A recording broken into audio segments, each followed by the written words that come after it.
Wallahi,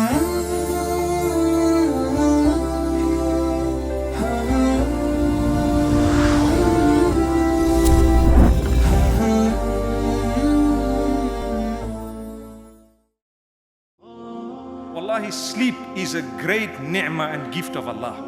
And Allah says, do you know we take your soul when you are asleep? We take your soul. If death is written for you in your sleep, we keep that soul. So you die. And if death is not written, as soon as someone wakes you up, we send that, or as soon as you wake up, we send the soul back and you're out again. This is the explanation in the Quran. Allah subhanahu wa ta'ala says this in verse number 42 of Surah Zumar. If you read it, you'll get a shock. It means sleep is a small death, a certain type of extraction of the soul. How? Allah knows best. He didn't give us details. But medicine cannot explain it. That's one thing I can guarantee. It cannot explain it fully. It might come up with a little bit here and there, but never fully. They won't tell you how you dream and what happens and so on. Perhaps just ideas and suggestions, but guaranteed answer? No. Subhanallah. This is Allah's gift. Allah says they won't know. Amazing.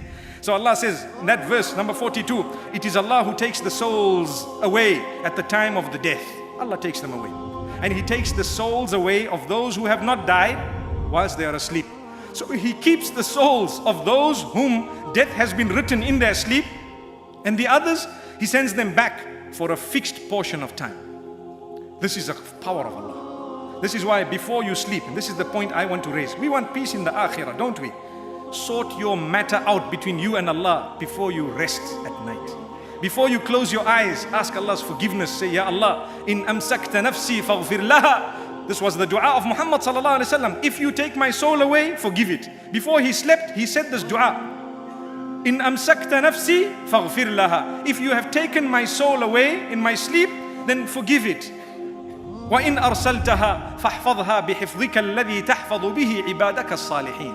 And if you are going to send my soul back, then protect it with the same protection that you protect your righteous slaves by. What a powerful dua. So we should be making this dua before we sleep. That, oh Allah, I'm going to sleep. If you take my soul away, forgive it. Ya Allah, I have no option but to have hope in your mercy. Ya Ilah al-Alamin. Look at us here. We are sitting with so much love, solely for the sake of Allah. Ya Allah, grant us from your mercy. So my brothers and sisters, never ever become oblivious of the fact that before you sleep, quickly make peace with Allah. Ask forgiveness, even if it is one sentence, but make that peace with Allah subhanahu wa ta'ala. You never know, it might be the last time that you are going to close your eyes.